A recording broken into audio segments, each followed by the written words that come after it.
Nice Happy to New see Year. everyone. Oh, and Uh, Corey's here too. and Corey's here. Okay. Representative Chun and I welcome you to the new year and to the first Kupuna Caucus of the new year. And we're starting it off with Dan talking about hospice Hawaii. Is it Navion or Hospice Hawaii now? What or Well, consolidate? well, Senator, we changed our name in 2019 to Navian Hawaii, but Oh, okay. So why do we have hospice there? You yeah. should So change your thing.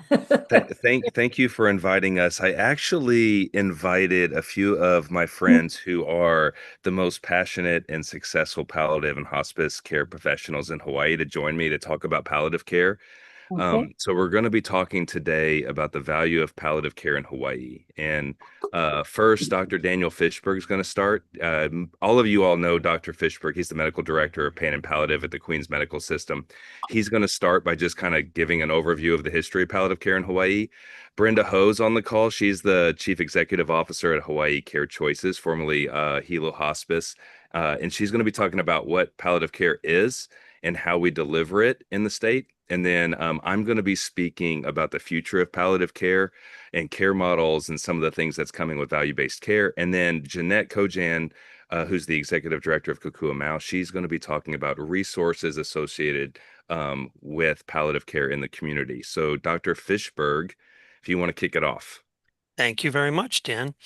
Can I just ask, thank you so much for having us, but just to help us gauge our time, could you give us a sense of how much time on the agenda? Yeah, I would say we have about 40 minutes with questions and answer, 40 or 50 minutes, because we have a couple of housekeeping things to do, and we like to stay within an hour.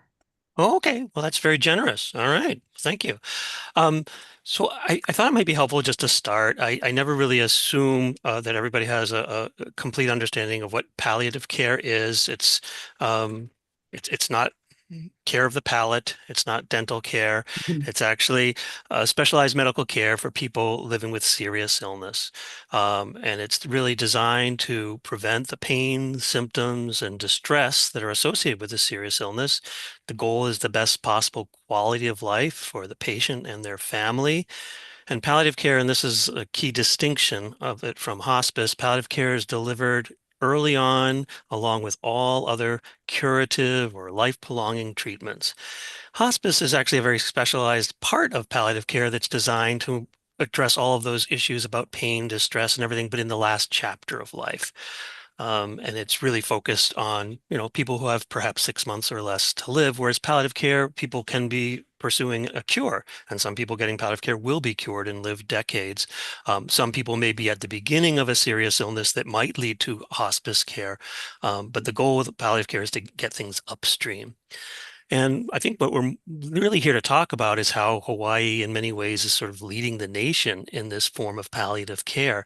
When I was recruited out to Queens about 21 plus years ago, all of the palliative care really, the only palliative care really was the end of life care, hospice. And I was brought out to start the first hospital-based palliative care program here at Queens. And it very quickly, essentially all the hospitals of any size in Hawaii developed palliative care programs. But for a long period of time, the only place people could get palliative care was in the hospital. And when you got discharged, if you weren't appropriate for hospice in that last 6 months of life, you weren't able to get that kind of care to help you and your family and control your symptoms and live as long as you can and as well as you can. But starting back in 2011, University Health Alliance started as an insurer to say, you know what, we're not going to make people decide between living longer and feeling better. We're actually going to allow people to get hospice care who will have more than 6 months to live potentially and can be pursuing life-prolonging curative treatments. And it was really a game changer. It gave people in their homes access to the expertise of a hospice team while they're still pursuing life-prolonging curative treatments. So then a bunch of us, leaders in Kukuamau, went to HMSA and said, this is a wonderful thing UHA is doing. Would you consider doing something like that? UHA called it concurrent care.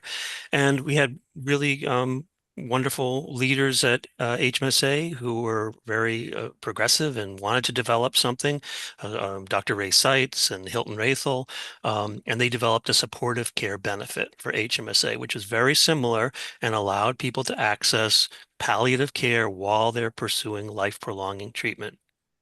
This actually allowed our community hospices across the state to then branch out. And they all had to develop expertise, not just in end of life care, but in palliative care throughout the disease spectrum. So there was a lot of education going on and a lot of basically growth in capacity so that all of our hospice agencies became hospice and palliative care agencies. And, that's for an example, you were asking about why it's not called Hospice Hawaii anymore and why it's not Hospice of Hilo anymore, right? Because they're really doing a lot more than just hospice. Now it's Hawaii Care Choices and Navian because they want people to understand they have a lot more to offer. Hospice is wonderful, but they have a lot to offer upstream of hospice. So it was recognized that Hawaii was doing something special because our payers and our community hospice providers were now palliative care providers. And so MedQuest and CMS collaborated to actually develop a benefit, the first in the nation community palliative care benefit. And that launched January of last year. So we're just about 12 months into this now. And so almost everybody in the state has access to some form of palliative care. And that's just so different from what it was when I moved out here 20 years ago. That yes, I'm meeting people here in the hospital that need palliative care, but job number one after we get their symptoms and everything under control is connecting them with our community partners so they can continue to get quality of life focused care when they return to their homes and in the community. It's early in the program. There are challenges when you roll out something complicated like this, and I think I'm going to toss to my partners to talk about that. But what I've heard in talking to my colleagues across the state who are providing this kind of care, there have been some very important early wins. I'm hearing people who didn't even have access to any health care. They were homebound. They hadn't seen a doctor in so long until their community palliative care team was visiting in their home and getting them access to the care and learning, oh, now we've got a nurse practitioner seeing you. We can qualify you for these other things. Now your social worker is seeing you. You're a veteran. Did you know that you have access to all of these amazing benefits that you haven't been accessing? So great way to get people who are not even getting any health care and enhance their health care. And many of the people, some of these people are actually getting so much better with the palliative care, they graduate from the program, right? They're no longer seriously ill enough really to qualify for it. So yes, some early challenges, but a lot of really early wins. And I hear a lot of excitement and enthusiasm for it when I talk with my colleagues who are providing this care across the state. I think with that as an introduction, it's probably best now I'm going to toss to Brenda, who will talk a little bit about the kind of palliative care that they're providing over on the Big Before you Island. move on, maybe people need to know, how does one access that great service that you started last year? And I don't know if Dan or Brenda are going to cover that, but I think, how do they ask for the service to have in their homes, for yeah. example? Yeah, I think I might suggest, well, Brenda and Dan will probably both going to speak to it, and Jeanette probably will too. I can say in the hospital, we consider it part of our kuleana to say, hey, there is this, now that I know what your insurance is, and you've enjoyed working with us here in the hospital, we've got your pain under control, we've got the social worker connecting you for services. I think it would be great if we introduced you to some of our partners. So in the hospital is one source, just educating people. And so you're saying HMSA and I guess CMS, Medicare, Medicaid covers all of the different So, so plans yes. cover. So all for MedQuest, right, for Medicaid, yes, all five of the local payers, cover that. They basically depending on what your insurance is. Unfortunately, we have very little uninsured here in Hawaii. We can get some form of palliative care. The newest thing, yes, is the MedQuest benefit, and that's the thing that's quite revolutionary because it is the first in the nation. Okay, But thank you. but I think my colleagues will address your question, Senator, Okay, and talk. thank you. Yeah, So I guess Senator. Brenda next or Dan. Oh, Yeah, Brenda can talk about how referrals happen, and then I'm going to spend some time in my section talking about payers and some of the future about how this is being paid for. So we'll let Brenda speak to palliative care. All right, very good. And if it's okay, I'm going to go ahead and share just a real brief, because sometimes visual makes it a little bit easier. And what I'm going to talk about is really Hawaii Care Choices community-based palliative care program. And we call it Kupu Care because that was at the time, the name that we had chosen. Palliative care is one of the things that we offer at Hawaii Care Choices. We also do adult residential care. We have an extensive bereavement program, and the love of our life and the impact we have through our hospice home care program is huge. So just me, I'm Brenda. I'm the CEO of Hawaii Care Choices. I've been here for 35 years. I've seen many of you, and it's a great state that we live in. And so thank you for giving us this opportunity. I'm not going to spend a lot of time on these slides because they could take a minute. Let me see if I can figure out how to progress with them. Okay, so we started our palliative care program in 2013. So we've been trying to get this program up and out for quite some time. I just want to say, why would we do that? In being in hospice, hospice is very, very defined, and it is the Cadillac of services, of any service. If you need healthcare, you can't get anything better as the comprehensive care of hospice. But people don't always fit into the box. So maybe they're seriously ill, but not 6 months terminal, for that example.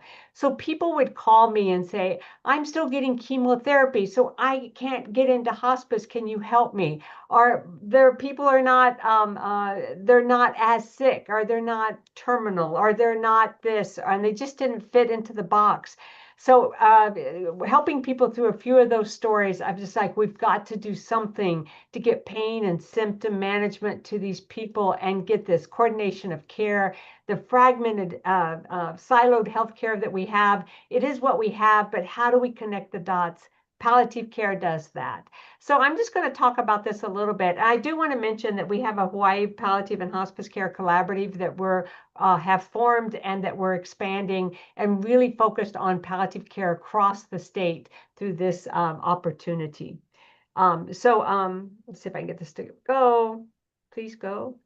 There we go. It's community-based. I'm not going to go through all these slides. If you would like them, I would definitely be willing to share them with you. But basically, palliative care, and now it's being defined in more detail because of the MedQuest palliative care benefit that we were able to get. And as Daniel said, we were able to get that as the first state in the nation. That is a huge accomplishment. And thank you, Judy Moore-Peterson, for shepherding that into our state.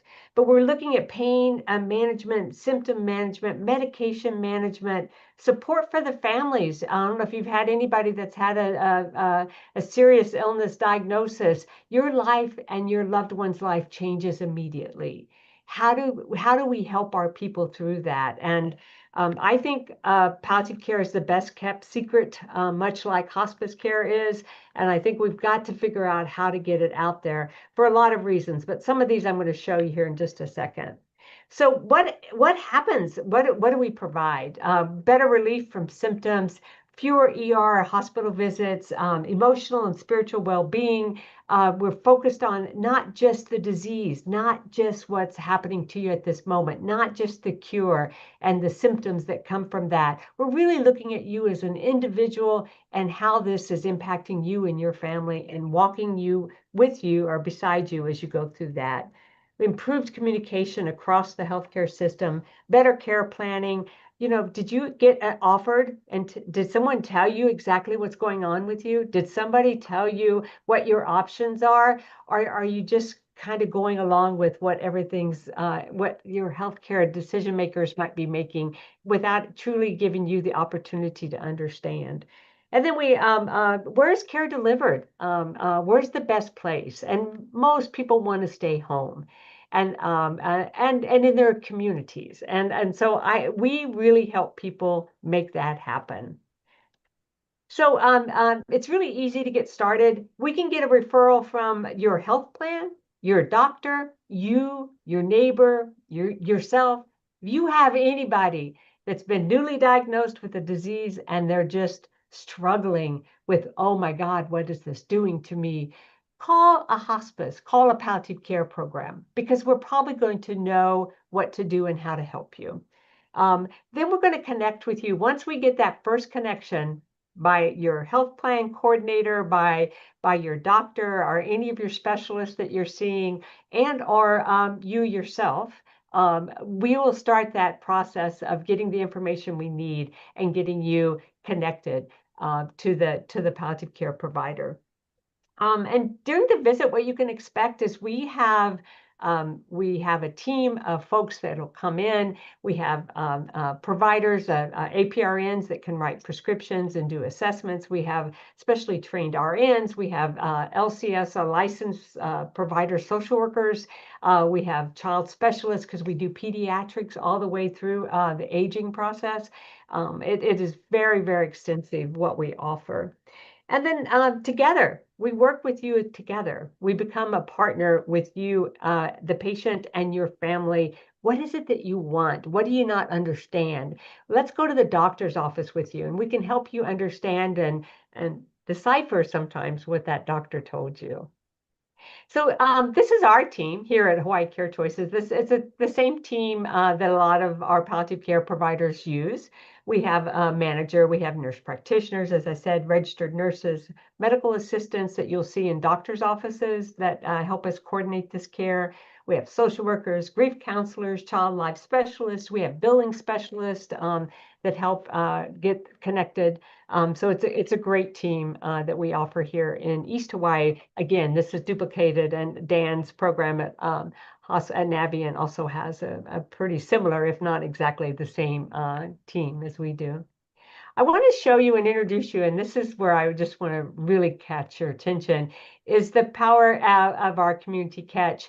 I'm going to share with you, Peggy's going to talk about, as a palliative care patient caregiver for her husband, some of the key things. Sammy's going to talk about, because he was in the hospital, and if you think that's the best level of care, Sammy's going to talk a little bit about that and how a palliative care impacted him. And then we do pediatrics, and Jenica is going to share with you what some of the impact of palliative care was. I think the biggest thing I would say to someone who's considering palliative care is that there is really no downside to it. Palliative care is, the medical field has gotten so complicated and so intense that I don't think anyone should have to go through it alone. And the people that you meet through palliative care are incredibly helpful, incredibly giving, and can make the difference between a horrible, horrible experience and making the best of a bad situation. One time I was really suffering when I was in hospital because of my heart attack. My defibrillator kept coming off when I came in there, and I was sitting in my room for like about 2 days, 3 days, and really feeling down. And no one really came to ask me. All they would do, taking my pressure and taking my blood, until this individual appeared to me in my room and asked me if I'm okay, if I need help. And I just broke down and told her what was going on. I needed to see a doctor or someone to tell me something of what's happening to me. And she just sat there and listened to me and told me she would take care of it, not knowing all this time that she was into that palliative care, And what, half hour after, I had doctors in my room, and after that I was felt much better. Will they teach you how to manage your medication and do your time? And if you have appointment, they also help you with that. They can either come to you to your appointments, or if you have questions, anything regards to your appointments, you can ask them later.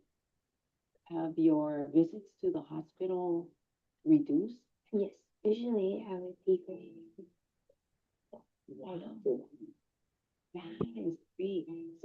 that it's working for you then. Yes. That it's actually made a difference in your life. Yeah.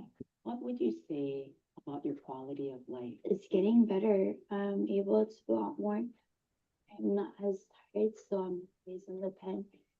I'm able to have things and joke around.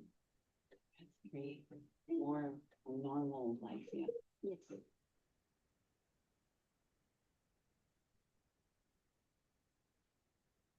That's just an example from people that have experienced it, how it's made a difference in their life. And those are all three people. And Dan and Daniel, Dr. Fishberg, all of us could probably tell you different stories, but I just wanted to, nothing better to understand it from the people that received it.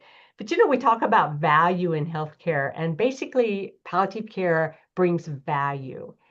It makes a difference across the healthcare continuum. It makes a difference. And it's really value is cost plus quality.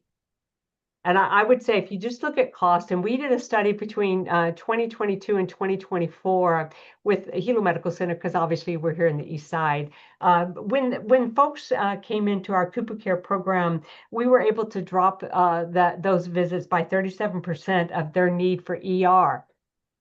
We were able to decrease those that needed admissions that did go to the ER and get admitted to the hospital by 41%. We were able to decrease the number of days if they did get admitted to the hospital by 25%. These are significant numbers, and we just put the value of what each of those might cost in a day. And that was a $1.97 million cost savings or cost avoidance. And it's the care that people wanted and needed. So why not, right? And then you can see, the quality of the care, the quality, because we always want to talk about how is the impact. And I can tell you that the people that we have had the opportunity and pleasure of serving in our palliative care program have been extremely grateful. So we have you can see the words there. I'm going to run out of time. So I just want to say thank you. And the challenges that we're facing is that, identifying, connecting people to our palliative care, we really need the state's help in that. Awareness and understanding of palliative care and the value it brings. As I said, it's the best kept secret that I think is out there in our healthcare system. And then the trusting collaboration between health plans, palliative care providers, and the overall healthcare system. And that's, I'm going to turn it over to Dan, but I can tell you that we've only been able to do this because of grants, and we use our, whatever we can get through our hospice delivery of care, we've been able to offer this, but the funding is not there. It's not a moneymaker. Even with the palliative care benefit, a nurse, a doctor, LCSW, those folks cost a lot of money. And this is not your 10-minute visit. This to have the conversation and be impactful, we're talking pretty significant commitment of time. So again, I'm going to go back to the state's MedQuest benefit and how wonderful it is to be the first state in the nation that actually has a reimbursement attached. But that reimbursement is not going to cover the cost, but we're getting closer. And again, we so appreciate and the growth and the mobilization of this and rural health transformation project monies and all the things that we're looking for. If you folks understand the difference that we can make in pediatrics and our elder care, I just appreciate it. So I'll turn it over to you, Dan. Thanks, Brenda. Great transition. Brenda runs an excellent program on the east side of Big Island, and I get the opportunity to share the future of where things are headed with value-based care. Brenda just mentioned that there is a significant gap and some constraints around us being able to really increase and expand the impact we can make for this population of medically fragile, seriously ill people. But to answer a quick question for you, Senator, anyone in Hawaii has access to palliative care, regardless of payer. There are nonprofits on every island who will gladly take any patient who needs this type of care under their wing. And that's just part of our mission. But essentially what we're talking about today is the future of community-based healthcare in Hawaii. And this isn't news to the Kupuna Caucus, but there is a massively growing population of people in Hawaii between now and 2025, we're going to grow from about 200,000 total Kupuna right now who are 65 and older to about 410,000 by 2050. And over the next 10 years, we're going to see a significant increase in the amount of people who need this type of care. And what we're not going to see is the same increase in providers and care home beds and assisted living facility beds and hospital capacity and doctors and nurses. So we're Just a trying to. quick question, Dan. Yes, In yeah. terms of eligibility, and if we have this increasing numbers, and they're all eligible, then the cost is important. And if you aren't getting the reimbursement to actually continue this great service, what are some, and maybe that's the future, but I think Mhm. that's important for us to see the parameters of that if you talk about the future. Yeah. So I'll talk about how payment models into the future are going to shape this care delivery model. But from a standpoint around who's eligible, it's really patients. There's not an age constraint. It's more about people who have multiple serious illnesses that impact their quality of life. Folks who are habitual users of the emergency room or urgent care or hospitalizations for things like lung disease, heart disease, diabetes management, those types of things. People Pretty much any patient who's on any type of cancer treatment, especially stage 3 or stage 4 cancer, would need this type of level of care, this type of community-based care. So that's kind of the criteria, but every program's different because of the capacity and the constraints.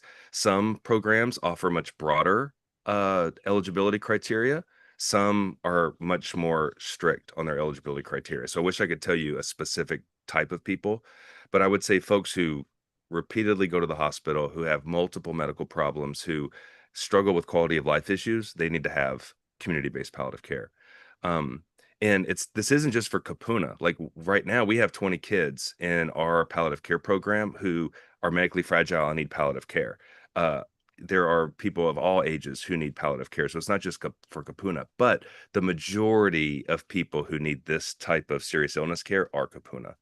Um, and so I'll get to payment in one sec, but Brenda spoke to some of the care delivery models. She talked about that. She had a slide that had all these healthcare professionals on it. Palliative care delivery is very labor intense. It's labor intense in the hospital and it's labor intense in the community. And while we are incredibly fortunate as the only state in America to have a palliative care benefit, most of the people that we've been talking about that need this care aren't Medicaid eligible or aren't dual eligible. So this really leaves qualified healthcare organizations like Hawaii Care Choices, like Navient Hawaii, and like other providers in Hawaii who provide community-based palliative care. It leaves a very significant gap between what we're able to do and the limited capacity that we can provide because there's a lack of payment. And so just for context, with our organization, for this year in 2026, we are estimating to serve about 500 total people in our palliative care program. It's going to cost us $2.2 million to do that. And that's after we bill fee for service for some of these palliative care patients. So it is a sizable gap. But the good news is that the federal government and even the state is working really hard to bring care models through CMS to be able to deliver this type of care. So over the last 6 or 7 years, CMS has been developing specific care models to help drive this type of seriously ill palliative care delivery. And what they've been putting in place are these risk reward type of models with healthcare organizations to really drive patient outcomes. But the biggest outcome they've only been focusing on is cost reduction. That's really the biggest thing. And just in the last 12 months, there's been 5 new models that CMS has put out specifically around either chronic care management, primary care management, or palliative care to try to figure out ways to align Medicare only beneficiaries to what is called an accountable care organization. And that's one of the things I wanted to walk through with this group today is here in Hawaii, we are moving toward this value-based model. We are in the second cohort of a federal program called the AHEAD Grant. It's Achieving Healthcare Efficiency Through Accountable Design. It's a model. We're in the second cohort. It's a model that is specifically driving healthcare transformation to bring this type of value-based performance to this population. And the reason why everybody's so focused on this particular population is because the people we're talking about, the Kupuna who are seriously ill, they spend the majority of our healthcare dollars every single year. And so CMS has been working over the last few years to put these types of models in place to incentivize programs like mine, programs like Brenda's and others in Hawaii and across the country to be able to bring these people under our umbrella and then to put them into these types of programs to help reduce costs and improve outcomes. And Brenda had a great slide that mirrors exactly what we are seeing on the mainland with these types of value-based programs and that are being replicated through studies. So palliative care specifically targets avoidable utilization of healthcare, unmanaged symptoms, unclear goals, caregiver burnout, fragmented transitions. All of these are just habitual problems for this population.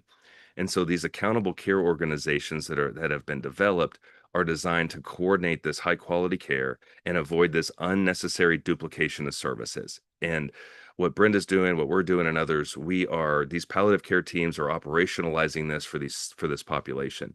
And then these models create these risk-based arrangements where we are tasked to prevent this crisis care, improving care coordination, improving care outcomes, advanced care planning, caregiver support, et cetera. We're tasked with that. And if we do that, then we're rewarded with downstream savings and being able to bring in those extra bonus dollars to be able to reinvest into our organizations, to be able to expand our impact and help more people. That's the way this is working. And just for a little bit of context, right now, there are two main accountable care type of models. One's called ACO REACH. That one is being sunsetted at the end of this year, and a new model has just been introduced that's going to replace it, and another one that's called Medicare Shared Savings Program. But these are both accountable care models that are currently active. There's about 100,000 people who are under these models on the mainland. And this is about managing the overall total cost of care for these beneficiaries. And what it requires is for a primary care physician to partner with a community-based palliative care program or community-based hospice organization that does this. And what's amazing is the same results that Brenda is seeing, we're seeing nationwide, which is a massive reduction in symptoms for these patients. There's an increase in advanced care planning, which helps patients and families when they hit these types of serious illness needs. And then there's an overall improvement in caregiver support. It's studied. I can send you all the studies and the references associated with this. There's also a significant reduction in overall healthcare utilization. And then I mentioned that, there's about 15 or 16 of these high needs ACOs on the mainland right now, mostly aligned with nonprofit hospice and palliative care organizations. There's a few for-profits in those, but it's mostly nonprofits. And what they're doing is there's about 100,000 lives. The annual spend per those 100,000 lives is $35,000. That's what they would expect those people to spend on healthcare. And what is happening is through these care models in palliative care, there's a net savings of $5,000 per beneficiary. Now that doesn't sound like much, but 5,000 times 100,000 is $500 million in savings in one fiscal year to CMS. So this is 100,000 Medicare beneficiaries under the program that Brenda just described, and they saved $500 million in healthcare spend. And so what they're doing in these models is they are allowing the provider who does this care to share in some of that savings. Maybe they get 25, 35% of that savings. CMS saves the rest. And that's what MedQuest has tried to design with this new palliative benefit. That's what we as hospices here in Hawaii are trying to align with HMSA and UHA and others to say, hey, let's talk about how we can save our overall health system money, and then let's share in that savings. And the biggest thing of it all is it's so much better for patients and families. When they get aligned with these programs, their serious illness journey is so much better. Their end of life care journey is so much better. So I'll leave you with this. Imagine if we could figure out a way through the Kupuna Caucus and through the rest of our legislature and through the rest of our healthcare system, if we could get all of the people in Hawaii who need this type of care. There are tens of thousands, if not hundreds of thousands of people across all of our islands who need this care. If we could get them this level of serious illness care, we would see a massive capacity lift in our health systems because these people wouldn't go to the hospital inappropriately. Major savings to our healthcare system and to the state, improved wellness in a healthier state.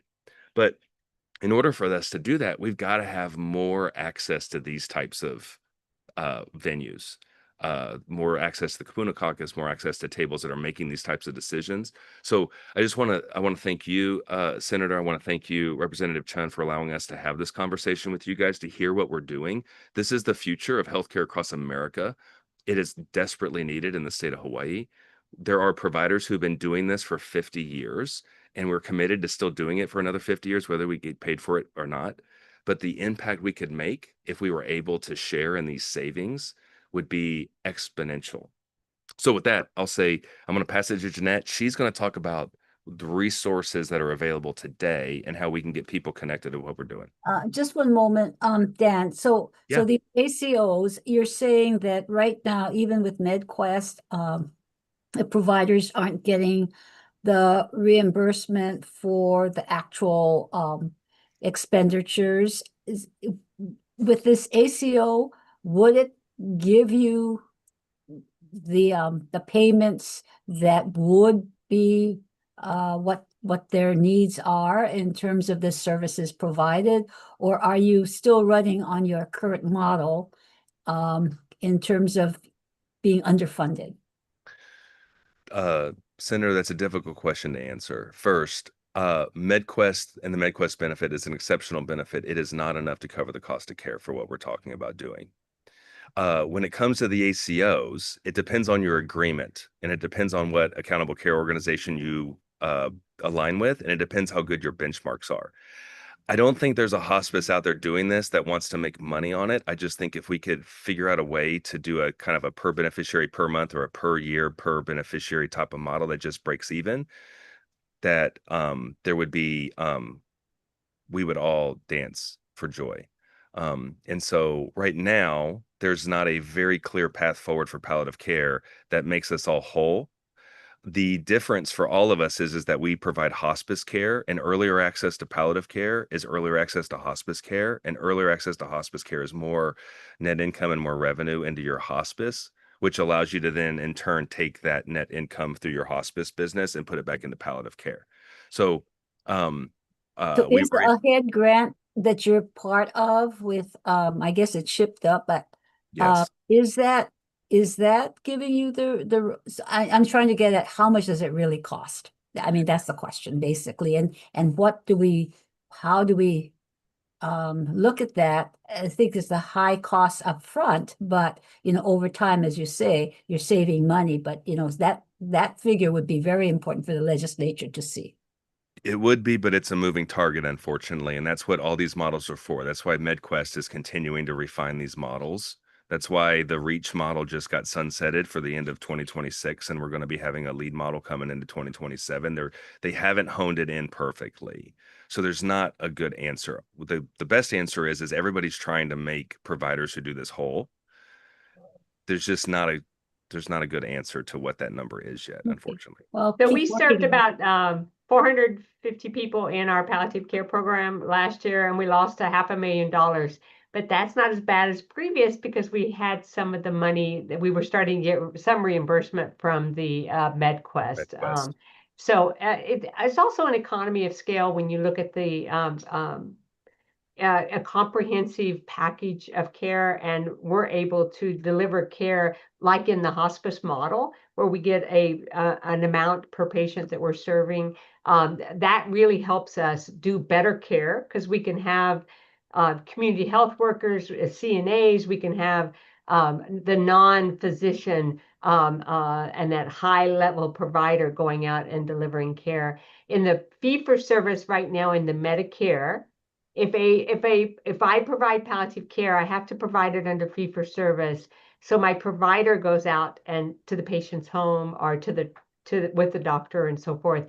And we get paid about $100 for that visit, and it might be 4 hours. I can guarantee you our provider gets paid more than $100. And so you can start seeing, okay, well, it cost us just for that one visit, not the documentation, not the follow-up, nothing. It's usually at least 3 hours. That's about $300 expense if we're going to be even, and we get paid $100. That's why this value-based are moving into similar to the hospice model, as it's just so much more effective and beneficial to the patient, family, and to be able to make it sustainable. So accountable care organizations could help us with that, make that happen and make it more solid. The other thing I just want to say, if you ever have a choice, when you're looking for the for-profits that are coming in to do palliative care in the state, I think there's a place for for-profits. I would not say it's in palliative care, because what they're going to do is take the market of the easiest areas that they can make the most money, which would be in long-term care facilities, because the patients are all right there. They're not traveling out to see the patients, or they're only doing telehealth. They're not seeing the patient. Because they can make money off of that. So we do want to make sure that profiteering doesn't get its foothold in the state of Hawaii in this beautiful benefit that we've gotten through the MedQuest. And it's, again, I'm not throwing for-profits under the bus. I'm just saying that we got to be cautious about profiteering, which was not on the agenda today. I'm so sorry, Jeanette. Okay, thank you. Okay, Jeanette? Yeah, I'll just be very brief then. So what I wanted to do was just briefly go over where to find palliative care resources. So you've all heard that this is great, and hopefully people are really interested in learning more. And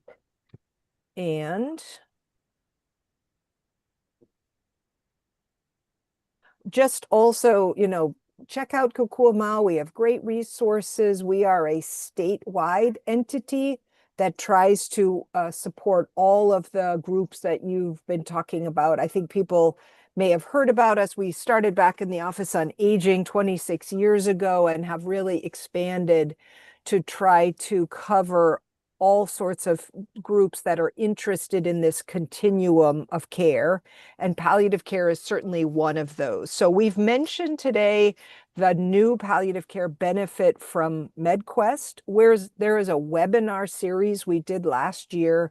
It's all up. You can see the link here, or the website. All of the 4 recordings are up. You can learn more about it. There were slides that I'm happy to send you. And also on this website, there are the memos from MedQuest that explain all of that. So there's a lot of information there. As also was mentioned by my colleagues, we do have a lot of palliative care in this state. And on our website, you can see on the right, it says quick links. So you can go to palliative care for patients and loved ones, palliative care for professionals. So under the patients and loved ones, there's stories, there's quizzes, there's all sorts of resources to help people understand. And then for providers, there is information specifically for providers. So again, we've broken it down for professionals, for patients, and there's lots of good information, there's videos, there's all sorts of things to help people understand. And, as my colleagues said, this is an underutilized benefit. And usually when people hear about it, they're like, wait, I want that. How do I get it? Asking for a palliative care consult, how you find it is really the key. So these are some of the big purple buttons we have on the website that help. There's video stories, there's listings of where those palliative care programs are. So I really encourage people to do that. And then just as a final thing, we've talked about how crucial palliative care is, but and this unique situation that palliative care can provide people to give them support, to be the eyes in the home. 24/7 telephone support is something that always comes up. So, and then, the last bullet I think is also really important, that for people who are still getting curative treatments, palliative care can step in and help with some of those issues. So again, we have lots of information on the website about what palliative care is, but I was just giving you sort of an overview. So we really like this one. I felt like I was drowning. So many doctors, so many medical terms I didn't understand. My palliative care team took the time to help me understand and to find a way forward that works for me.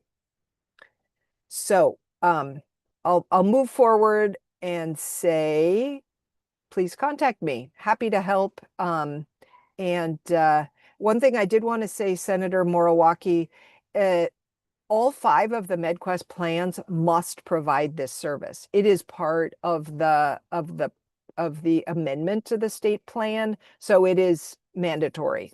And we really have been trying to also work with them, as have my colleagues, to help people step up and do that. So it's a mandatory thing.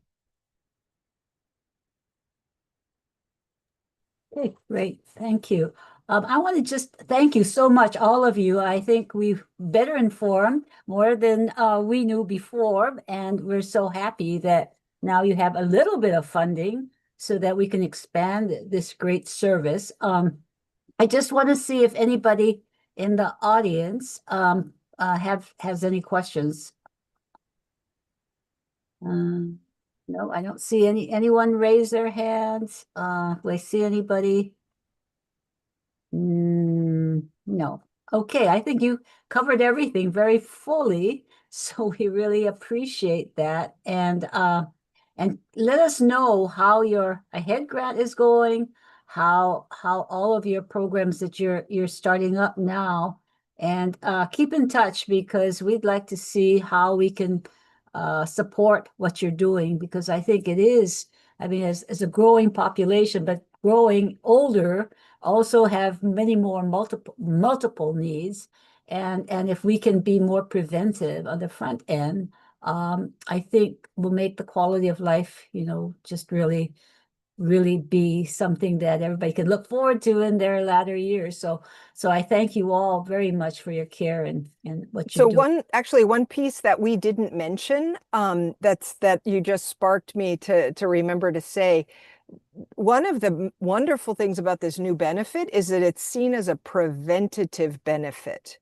So at the moment, most of the palliative care is quite late. Whereas this new benefit, really people can qualify quite early. And so we are hoping that by starting early, we are helping people prevent crisis, prevent visits to the ER, preventing all of those things that we talked about, and then getting people the right care that they need.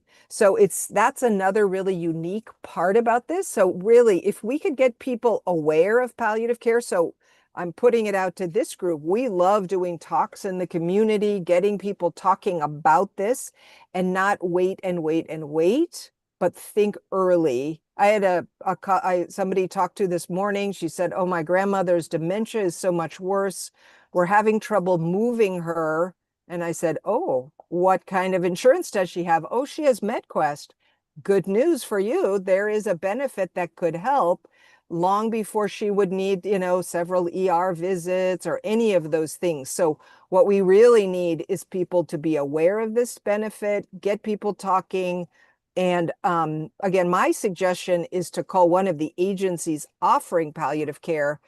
They tend to have more time and bandwidth than the health plans to figure out if you qualify. So that's my insider tip. Thank you.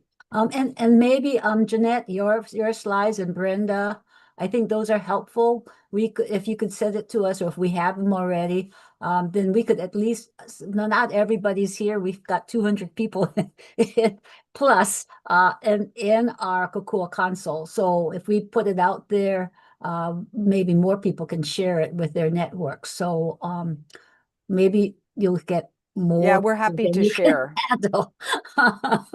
But at least if we start getting people to understand what it is, and really palliative care was seen as just like hospice, basically one and the same. So I think being able to educate more people that it can be preventive before you get to that point where it's hospice. So thank you very much. Thank you. Thank So you. appreciate your time and listening to us, and we just want to help. That's why we exist. So thank you. Okay, thank you. And Brenda, you're in Hilo, is that? I am, yeah. Okay, well, thank you for joining us from Hilo. Thanks for the invite. Aloha. Aloha. Bye, team. Bye. We're going to just go on to a couple of announcements. As you recall, we had all of the legislation that were the 5 that were top priorities. And Alex sent out to you that we did do some homework. We contacted the county to see how the bills, how we could revise the bill so that it would be acceptable, and they were not. We could still introduce the bill as is, and we can get some discussion going, but I don't know where it will end up. So we have two bills, the fast tracking home modification bill, and you got this, people who got the message out from Alex, that the Department of Planning and Permitting said they have a number of these fast tracking modifications in place. And by putting this restriction on, it would, I guess, slow down the process even more. I don't know. But that's one, the fast tracking. And the second is freezing primary residence taxes. Again, the Department of Budget and Finance said, that that's really something that they deal with their property taxes, and that it would impact their budget. So with that, I wanted to put it out to the council to see whether you want to still proceed with those bills or go to the next two bills on our list of priorities. And we're recommending that we add two more bills to our list. And this was the making permanent the Kupuna Rent Supplement Program. And the other was the state plan for hearing loss. I know it's difficult to get, we don't have that many people on, but we really do need to proceed with going forward because we're going to soon be having the session opens. And when the session opens, we've got to have bills ready to go. So I don't know, Representative Chun, you want to share your thoughts, and we could see if anybody can raise their hands or put in chat your input. Sure, thanks, Senator. And I just want to thank you and your staff for their work on, trying to come up with some kind of workable bill. But one of the suggestions I had to sort of keep because those two issues, even though they're county issues, were in the top 5, we can introduce them as resolutions and be part of the Kupuna Caucus package. So what I would recommend is that we move to the next two bills and convert these two ideas into resolutions and include that as part of the package. So our package would be 5 bills and 2 resolutions. Okay, so how do you think about that, people? So we will go to the next 2 bills on the list, but we will also, Rep. Chun can draft up the resolution, and we will have 2 resolutions for each of those. At least then the discussion would be, public, and Department of Planning and Permitting and Department of Budget and Finance can come forward and tell us how or what the problems are more publicly. Okay, I don't see anybody disagreeing with us. So, and in the chat, I see lots of thumbs up. So that's what we'll do then. We'll have the 2 bills, next 2 bills, the rent supplement and the hearing aid plan, and then the 2 modification bill and the primary residence tax freeze bill converted into resolutions. So we will have that as our package. Okay. Any comments, any questions? Jeanette, you have something here. What bill is problematic? Yes. So had we known about this, I would have tried to put it on there earlier. And I put in the chat a link to this. So this is called the Uniform Healthcare Decisions Act. And it did not pass last year, which we were really glad about. And we wanted to understand the issues with this, but we were told by the AG's office that they wouldn't be reintroducing that. But we learned last Tuesday that they were reintroducing it. So we're now back in the position of, this is a very complicated bill. that deals with decision-making, surrogate decision-making, advanced directives, and issues around mental health and surrogate decision-making. And for us, it's like, wait, what? You've now have this huge bill with lots of implications, and there's no education, no outreach. So we're really feeling like we're being, that this is being introduced without any education and training. So perhaps we need Corey's help in creating a resolution, but we need a working group to talk about this, which is really what we wanted and would have done way back last summer. So I can tell you all of my colleagues in the serious illness space are really concerned about this bill. So I wanted people to understand about it. So was there a task force bill or some kind of bill last? So what happened was that last year, everybody missed it. It was passed, but then it was recommitted because we saw after it had been passed that it was, I think you remember, I came to you and you were very helpful. It's like, wait, we need to discuss what is this trying to do? What are the implications? Not that we're opposed to it necessarily, but we haven't had discussion. So that's when we said, will this be reheard so we can do our homework, before session? And we're told that it wouldn't be. And then last Tuesday that changed. So did you have the discussion so that you have some amendments to the bill that can be addressed through another bill?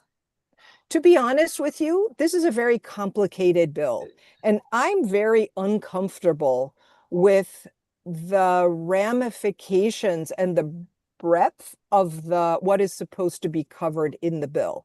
I would say that it really warrants input from professionals in hospice, palliative care, long-term care, from the hospitals, elder law, as well as from our mental health colleagues. So to be honest with you, specific amendments to to talk about a very complicated bill, we just don't have time right now. And we're not saying the bill is terrible and it's all bad. It's that it's being pushed forward and we don't know why.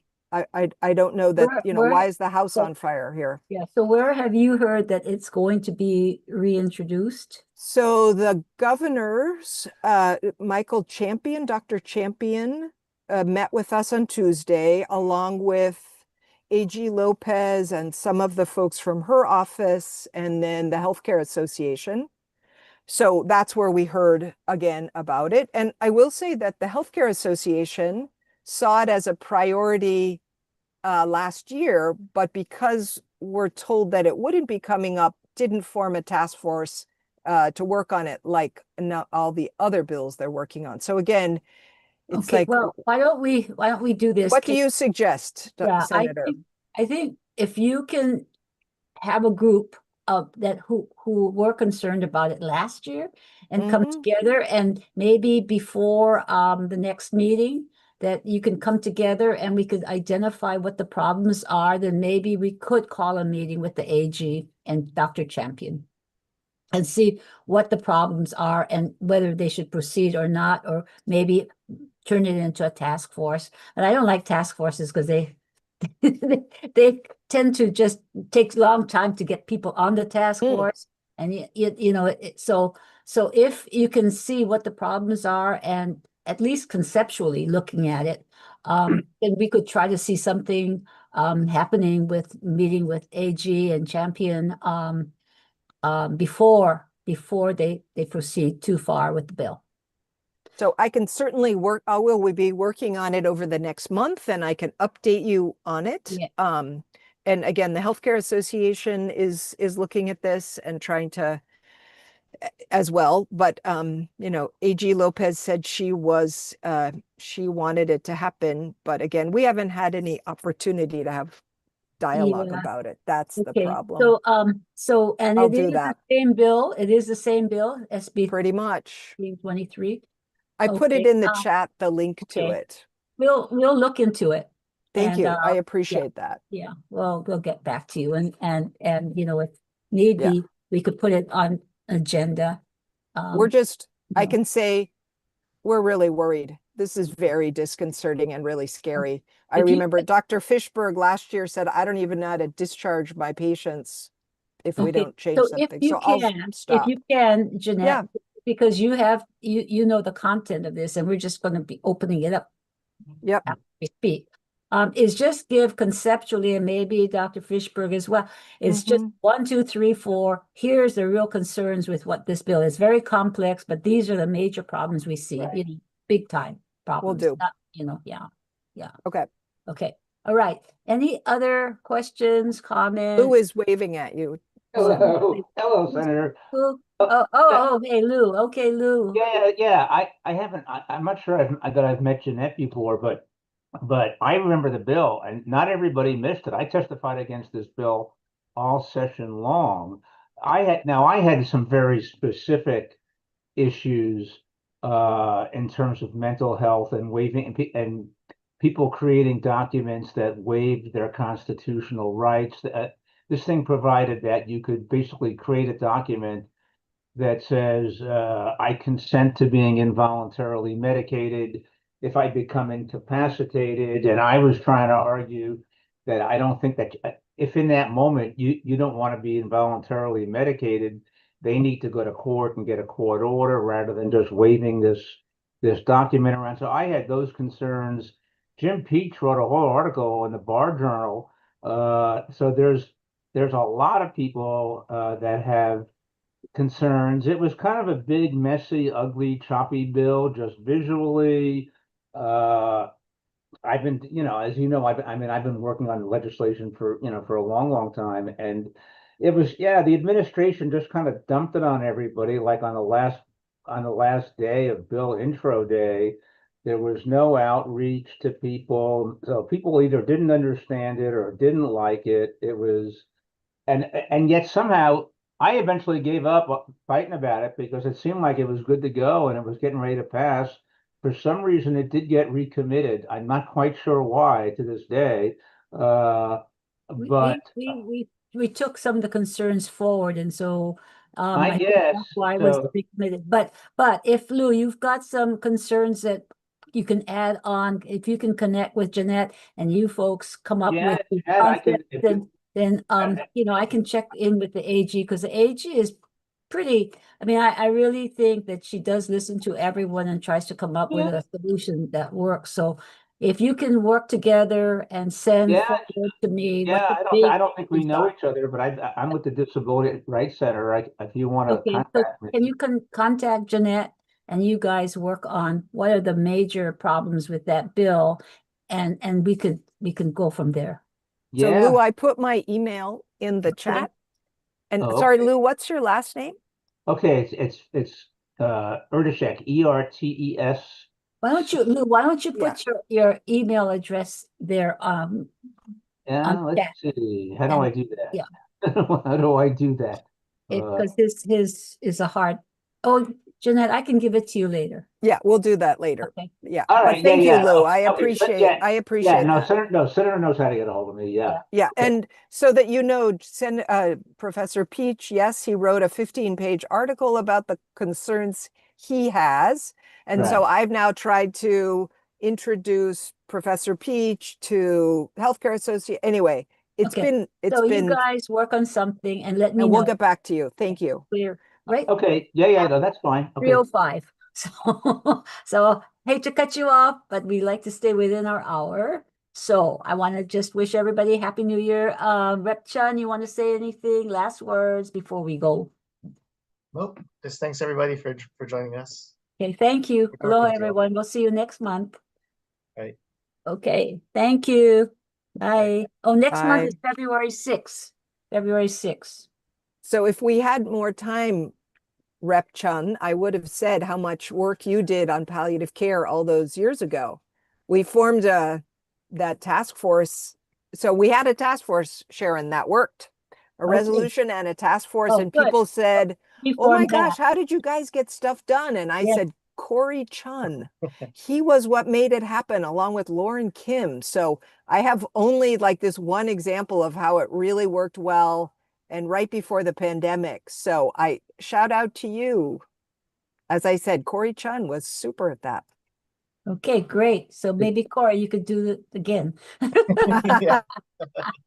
Okay, there you bye, go. bye-bye. Okay, bye, folks. Bye-bye. Thank you. Okay, Jeanette, email me, Jeanette, if you Okay. want.